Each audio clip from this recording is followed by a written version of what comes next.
till 9:30 p.m. At 6:08 p.m., radar indicated thunderstorms producing heavy rain across the warned area. Between 3 and 4 inches of rain have fallen.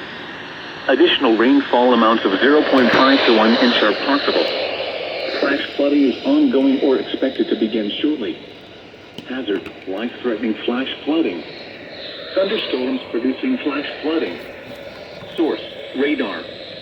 Impact: life-threatening flash flooding of creeks and streams, urban areas, highways, streets, and underpasses. Some locations that may experience flash flooding include Owenton, Monterey, Grant, Elmer Davis Lake, Elk Lake, Beechwood, Long Ridge, Harmony, Squiresville, and New Liberty. Turn around. Don't drown when encountering flooded roads. Most flood deaths occur in vehicles. Move to higher ground now.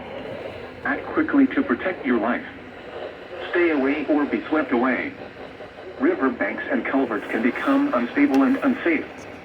To report flash flooding, go to our website at weather.gov/ILN and submit your report via social media, where you can do so safely.